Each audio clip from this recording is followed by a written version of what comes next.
Hello everyone, P. McGee here with another draft battle analysis video and recap, this time looking at my Week 8 match in the PGF against Gareth and his Glasgow Drunks. As it stands, I am 6-1 on a strong 6-game win streak, having really figured out and synergized my team, figured out my win conditions, and have been able to execute very successfully these last few weeks, culminating with a really strong 6-0 win against the Rain team last week.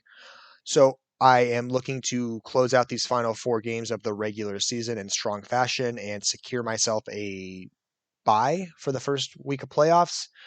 I have not yet clinched a playoff position, although I have clinched a winning season. My expectation is that as so long as my differential does not become atrocious, that 6-5, if I were to lose out, would be sufficient enough to make playoffs. But we are aiming a little higher than that. So before we get into this match, we're going to take a look at the team he had available to him and then the pieces I brought to best address it. So let me fix this because he has a lot of team members. All right. So Victini is something of a major concern. It has a lot of pressure it can exert with things like V-Create, especially with a band, U-Turn for momentum, Trick for shenanigans, or it has some special options that are also as scary, things like Glaciate to deal with my Landorus that I have to be aware of. So there's a lot Victini can do, and I can't really account for all of it. So I'm going to be really, really concerned about that as we get into the team prep. Celesteela, not super concerning this week. The offensive set cannot take off with Umbreon healthy. It just doesn't have a way to break it, so I'm not too worried about that. Tapu Fini can be a concern offensively. Really, the thing I'm concerned about with Tapu Fini is that it has just such a thick defensive stat. I don't have good ways to break it. My grass type is also a fighting type, so it can't pressure the Fini that well, at risk of being smacked with a Moonblast. I do not have a poison type, and my water type, or not my water type, my electric type is going to be needing to serve other roles in this matchup, so it's not well positioned to manage a Tapu Fini as an offensive piece, more as a defensive check. Nidoqueen, not concerned about it. Special Nidoqueen can't even break uninvested Umbreon in special defense, so just a 252 HP Umbreon can wall out special Nidoqueen. So I'm not too concerned about it exerting offensive pressure unless it has like toxic spikes, in which case that becomes a real concern. Breloom, really concerned about its subsets. Spore sets are obviously very concerning. Bullet seed sets are concerning. Fighting is hard for me to manage super well. It's one of those mons I don't want to give a lot of momentum to, but I have ways to check it from taking off, and so I'll address those if it shows up. Araquanid, not concerned about its offensive pressure. Obviously, if it's a web setter, it's going to be something that I need to address. I have ways to manage webs. Obviously, there's a lot of defog options. My Rotom Wash is really well positioned to counter lead an Araquanid lead, so I'm not super concerned about it because I can pressure it out pretty well and then remove hazards mid game if I need to. Crocodile has some good offensive options that can be scary. Rocks can be a problem, subsets can be a problem, Toxic can be a problem, but it doesn't break me that easily. It just has a hard time getting through something like Rotom or Umbreon, so I'm not overly concerned about it. Cryogonal, really just there as a spinner. I don't expect it to exert a lot of pressure against me, but it's something I need to be aware of. Jolteon, really just a speed tier. I'm not concerned about its breaking power unless it's running specs, but I have a lot of ways of scouting for what its move is going to be, and I have a lot of checks to switch in on it, especially if it's locked into an electric attack. I have good options, namely with the Landorus. Mega Sceptile actually has a somewhat of a concern, just because it hard walls my Rotom, at least the Rotoms I'm eyeing to run, because I can't use electric on it because of lightning rod, and I can't use water on it because that's quarter effective. So Sceptile is just in a really good position to shut down Rotom stab options. And so that can be a real issue for me to get around. And then Scyther has the ability to exert some offensive pressure, but it just is really fragile to some attacks that I have readily available to me. Things like rock attacks on my Landorus or electric attacks with Rotom. So I'm not overly worried about it showing up, but it has potential to be a problem if it's there. So looking at the team, let me get back to the beginning. I bring a Mawile. Obviously, he wants to come pretty much every week unless the situation really calls for something else. Speed invested in a way to creep past uninvested Celesteela, so defensive Celesteela with a little extra in there as well to account for any creep he might try. And then the rest toss into HP and then attack. Thunder Punch, Sucker Punch, Play Rough really is the primary attacking options.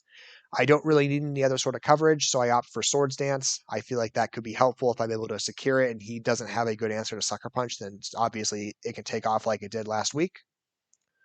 Rotom Wash, very specific EV spread, max HP pretty much. The defense invested in such a way and with that defensive nature so that Banded V Create from a Jolly Victini will not 2-hit KO me. I'm in a position to wall that out. And then the speed invested in a way that after a Jolly Victini uses V Create and it loses a speed stat, I now outspeed it with Rotom Wash so I can reliably KO it with Hydro Pump or just Pain Split to get more health back if I expect a switch out. And then the rest sprinkled into special attack. Volt Switch for momentum, Hydro Pump for stab on a couple of things like Victini and Landorus, Defog for hazards that he might try to set, and then Pain Split just to get health back on predicted switch outs. Landorus running a Choice Scarf, also with a very specific speed investment.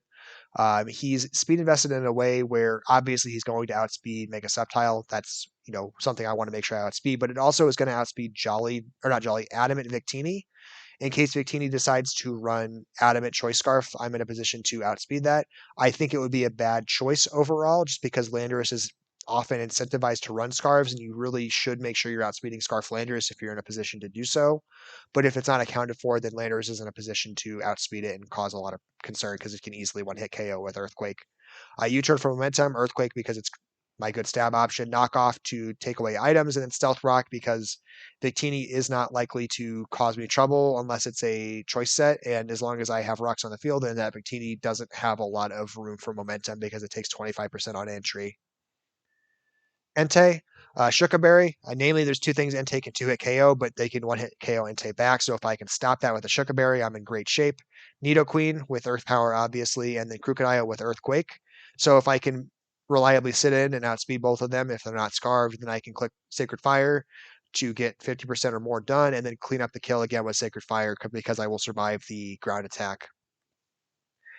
Sacred Fire, like I said, for the obvious stab. Stone Edge for a couple of things like Scyther if it were to show up and I needed to hit it really strong.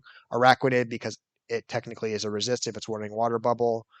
And then the Victini if I need to do good damage to the Victini. Toxic because I didn't really know what else to put on there. And Extreme Speed for some priority in case something like Jolteon or Mega Sceptile needs to be cleaned up. I need a priority move to do it. Umbreon, max defense to fully account for things like physical Stela, Victini to a degree, the Araquanid, the Crocodile, Mega Sceptile if it's physical, just giving it as much defensive bulk as possible. And then Foul Play, Wish, Protect, Heal Bell, super standard set, but it is very, very effective, I feel, in this matchup. I don't need any special defense investment to wall out special, modest, max special attack Nidoqueen, and I just have that much bulk, I naturally answer that. So really, there's no Nido's Queen set that's going to break through this Umbreon, which is reassuring. As long as I keep Umbreon healthy, I'm in good shape. Florges as my final option. Florges is running these safety goggles because I am aware of the issues that Spore causes my team. I don't have a great switch into them otherwise, so Florges has a good answer to Spore. It's in a pretty good position to one-hit KO most Breloom's back. Magic Coat, Moonblast, Synthesis, and Toxic. So as it answers Breloom, which is something I needed it to do. It can't reliably switch into Bullet Seed. Bullet Seed can to a KO me, and I can't really do much about that. It's why I don't go max defense because it doesn't really matter. It's still in a pretty good spot to 2-hit KO me as long as it gets the 3 hits both times. But the thing this 100 special attack does is it pretty reliably assures me I'm going to get 25% chip on an uninvested in the special defense Tapu Fini. Like I said, Tapu Fini is a real concern for me this match, especially if it's a subset. So I need to be able to minimize its ability to click sub safely. So if I can click Moonblast on an expected sub and it doesn't have a successful sub, then I'm in a good shape to kind of keep it in front of me on the field. And the reason this matters is because the thing I'm going to try to do to this Tapu Fini is slap it with a Toxic. Florges is in a really good spot to stall until the Misty Terrain turns run out, and then I can slap it with a Toxic. I have Magic Coat really to address some kind of taunt Fini. So if Fini was trying to taunt to prevent Toxics, I can predictably call that with Magic Coat, bounce that back, and then now I'm in a position to Toxic it or just at least force it off the field because now it can't set up if it tried taunting me before the setup. And then and no investment anywhere else because it doesn't really matter.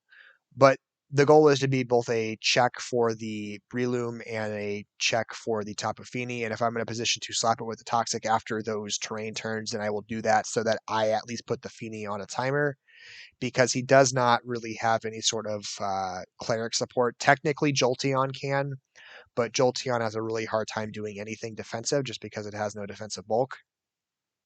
Anyway, that's the team. We're going to get into this match and kind of highlight what I was going for with it. Oh no, I realized my pieces were not centered for that. I do apologize. Let me center it for the battle though, so we can see what really matters, which is the battle. All right, so looking at his team, no major shocking surprises except for the fact that Celesteela is not there. I expected Jolteon could come just because of that speed stat. Fini was obviously going to be there. Nidoqueen was going to be there. Victini was going to be there. And Mega Sceptile just answers my Rotom so well, I assumed it would be there. The Cryogonal is a bit of a surprise. I didn't think it had that great of a matchup, but here it is anyway. Looking at his team, the piece I'm going to lead with is the Landorus. Oop, I am on really fast. The Landorus just is in a really good position to pressure on turn one. I can pretty safely scout what's going on. If it's a Scarf Victini, it's going to be hit by the negative attack and not be in a great position to one-hit KO the Landorus, unless it's this Scarf Glaciate, in which case I'm really, really concerned. But I debate what it's going to be. I presume it's not going to be the Scarf Glaciate set. I just think that was a tougher bring, just because he gets choice locked into Glaciate really opens up for me to do counter attacking options with things like Rotom, or not Rotom, with Rotom, or namely Mega Mawile. If Mega Mawile can come in after a Scarf Glaciate, it can set up freely, and so I just don't see that being a very beneficial turn for him overall, even if he's able to score surprise predict on something like Landorus. Anyway, I'm going to lead with my Landorus. I outspeed it, which is really, really big. Tells me my Landorus is going to reliably outspeed it the whole game, which now assures me I'm pretty much going to be faster than any team member he has. I don't expect Jolteon to be Scarf. I don't expect Cryogonal to be Scarf. Fini, if it's Scarf, is underspeeds me still, and the Nidoqueen, if it's Scarf, underspeeds me still. So I'm pretty confident my Landorus is going to be the fastest piece on the field this entire game, which is good turn one information. Rotom comes in and U-turns, brings in Mega Sceptile. Obviously, I can't stay in on this Mega Sceptile. That's very, very clear. I'm going to flee to Florges, who is less essential because the Breloom isn't here, but it also is a strong answer to the Mega Sceptile. I'm going to heal because there's no reason for Mega Sceptile to stay in on that. Nidoqueen comes in. Like I said, it just can't do enough damage to this Umbreon, so I get to wish for free with the Umbreon in a really, really good spot to do that. Unfortunately, the Tapu Fini comes in, and I'm really, really worried about what that's going to do. At Calm Minds on turn one, I'm going to do something I regret here. I feel like I can scare it out, and I think that's a really bad judgment call on my part. I felt like I was in a position to just scare this Tapu Fini off the field by the presence of my Mega Mawile. I was really concerned I couldn't click Thunder Punch safely because he has two strong answers to that with the Jolteon with Volt Absorb and the Mega Sceptile with Lightning Rod. So I'm going to go for a Swords Dance here. Really regret that call. I lose too much health. Obviously, I can't stay in with Mega Mawile anymore. I'm going to flee straight to Florges, who's really my last strong answer to it. I'm going to Synthesis again because I expected another attack. Good news here is that the turns of Misty Terrain have run out. My Florges is still in a decent spot. It's not even going to be in 2-hit KO range for Moonblast. I can get a Toxic on there, and now the most important thing that happened is that this Tapu Fini is now on a timer. Really, really crucial for me. That was the piece I was most concerned about steamrolling me, just because I had a hard time addressing Calm Mind Fini. I reviewed a lot of his matches beforehand. He doesn't really have a lot of variety with this Fini. It runs Calm Mind most weeks. The one thing I was really concerned about, and the thing he did in his very, very last match up until this point, was he subbed it. And so if he had subbed here, I was in a lot of trouble. Thankfully, he didn't run or didn't show substitute, which gave me that window to put a Toxic on it, really shut it down. So Florges is able to get that really crucial Toxic on it, and then I'm able to Synthesis here because I'm just in a good spot to do so. I'm going to flee to Landorus just because my Umbreon's not in a great position to survive two Sludge Waves if he decides to Sludge Wave on that predict. And I know he probably wants to click Sludge Wave because I'm on the field with a Florges. So I'm going to flee into my best resist that isn't outright going to be killed in case I'm wrong on the guess. I don't think he's going to click Ice Beam. I think that's a rough click and too hard for him to make a predict on that. I switch into Landorus. but I am worried he might click Earth Power, and that's obviously problematic for Mawile. So I'm going to come in with my safest option, which is Landorus. Still going to do a lot, but the big thing is nothing's KO'd. I get a free U-turn for momentum here because I know he's not going to stay in with the Nidoqueen. I get in for, well, actually, I'm going to take that back. Let me go back to the last turn. He may stay in with Nidoqueen. I don't know what the item is yet, and that's really, really important. He could also be running a Shuckaberry specifically to bait Landorus into attacking it, so I don't want to make that prediction too early. Based on the damage, I'm pretty confident that it's not the case. I'm pretty sure it's a Life Orb Modest set or a Life Orb Timid set, just because of the damage output, but I didn't want to be too greedy at this point in the game, and I didn't think he was going to stay in anyway. I just felt like U-turn was the safer call overall, so I went with U-turn. Get that for mega damage. I come in with Entei. Entei is just going to pressure this out. Unfortunately, which I didn't know he had, and that was actually somewhat problematic for me because it kind of shuts down my strong answer to the Nidoqueen, is that he knocks off here. Really good way to sack his Cryogonal. Really kind of takes away some of Entei's usability as a way to bait in a Nidoqueen and KO it. So I'm going to go for the Sacred Fire here. Really easy KO, really easy pickup. He didn't really have a switch into it because Feeney's on a timer. Feeney doesn't want to take extra damage. I'm just going to flee into Florges. Feeney can't set up fast enough in front of Florges, which I know. And so I can just kind of pressure it with Moonblasts and things like that. Nidoqueen's going to come in. I'm going to hard predict that and switch straight into Umbreon. I felt like that was what was going to happen in that exchange. The last couple of times Florges has come in, it immediately baited in Nidoqueen afterwards. And so I just felt like that was an easy predict to make because Feeney can't break that Florges without boosts, and I can easily synthesis, so I knew it wasn't going to stay on the field. I get Umbreon on the field, gives me a good window to now click Wish Protect, which is what I needed to get. So now I'm going to spot to Wish Protect and just kind of start addressing this Nidoqueen. We're going to get into an interesting exchange of turns here where I'm essentially just going to click Wish predictively and then just start foul playing here. He doesn't have a switch into foul play anymore. Beforehand, it would have been the Tapu Fini, but now that it's poisoned, it just doesn't really want to switch into attacks at all anymore because it can't start doing damage without risking losing too much health. And so I'm just going to keep wishing and foul playing as long as I need to. And the more chip I can get on this, the better. I'm at the point now where an Earthquake's reliably going to KO whether it's Shuckaberry or not. So I feel really good about that. I'm going to continue to foul play for damage because it's just an easy thing to do. The wish support's helping. I'm slowly breaking this. I get a little cautious there and protect before I even wish, but I wanted to see if I was in a position to take the attack and then be able to attack again. Not the case. I'm going to protect here for safety.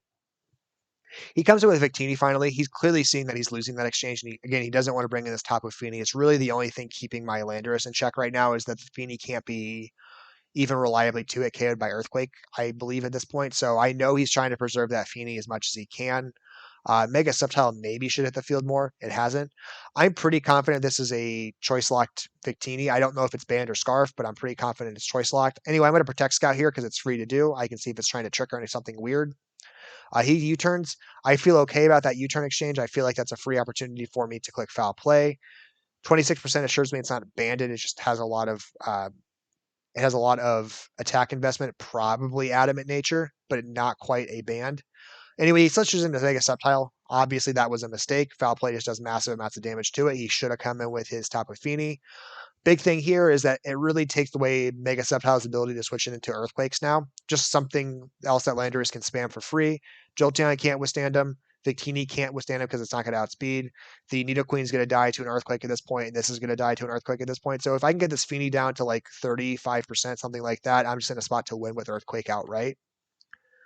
He's going to Drain Punch just to do some damage, try to get some health back, but he's not going to get to 75%, which is what he needs. I get enough health back where I'm in a good spot.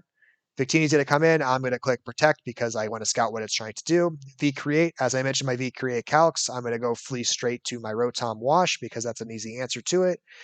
It gets the crit. Really, really unfortunate crit. It does way too much damage to me. I don't have a clear answer to it. I should have clicked Hydro Pump here. I go for Pain Split. Big mistake. Lose more health than I need to lose. And I'm not in a position to come in with Umbreon anymore, so it's unfortunate. So I'm going to do what I need to do here to reassert momentum. Obviously, I can't come in with Umbreon on that Sludge Wave. He would have been 2-hit KO'd. I knew that.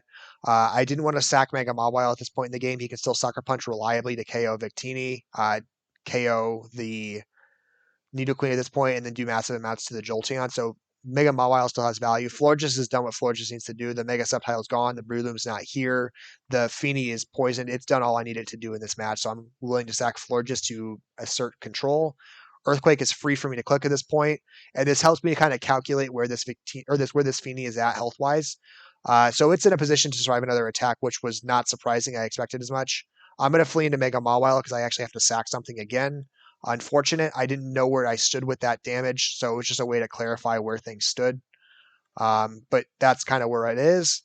It's getting more and more chip on it. I'm essentially what I'm trying to do at this point is just stall out turns. I think he calls it accurately.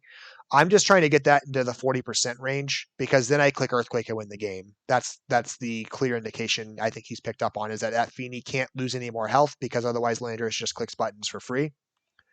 Anyway, I protect just to try to get more Toxic Stall. He's going to come in with Jolteon. I'm going to start Wish Protecting again because Jolteon can't pressure me that well. And as you can see, it's not doing enough damage. I will take any sort of chip I can get for free. Makes it sure it's not a Sash set that's going to live. Make sure it's not a Shuckleberry set that's going to live. And so it takes away Jolteon's survivability against Landorus in case it had any. Fini's going to come back in. I'm going to do more damage to the Fini. Really just put the Fini in a spot where it auto loses at this point. It has no answers to me. It's going to Calm Mind. I'm going to Wish because that's the safe thing to do. I've already seen that it's Moonblast. I don't think it's going to be Draining Kiss and Moonblast. It does a lot of damage to me. I don't really care. I'm just trying to stall it out. I don't care whether I sack Umbreon or not at this point. I'm just trying to create a window for my Landorus.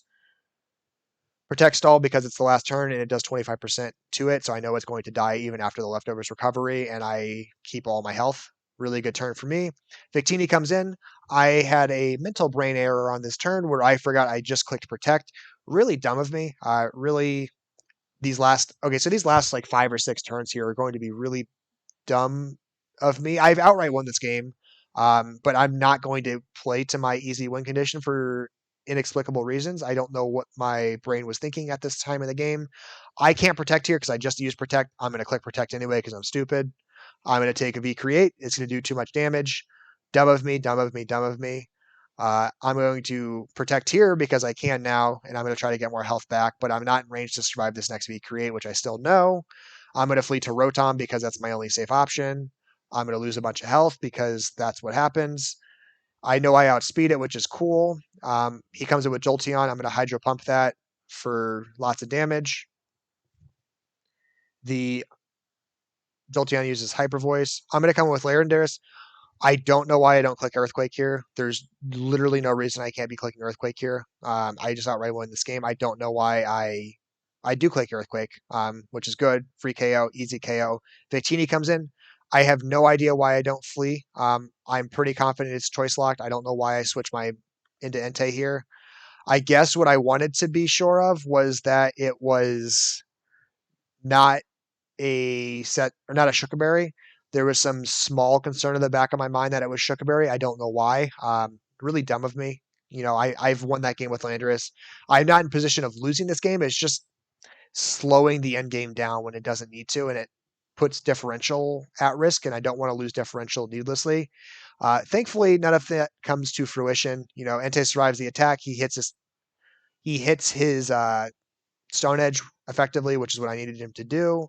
And then he hits a Sacred Fire, which is what I needed him to do. So Entei ends up getting kills that were meant for Landorus, but the end result is the same. Still a 3-0 win.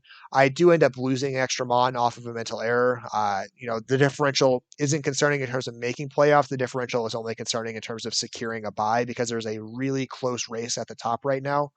My 3-0 win puts me currently back in first position, but second position hasn't played this week, so they can easily reclaim that with a 3-0 win of their own as they had a 1 differential lead going into the week.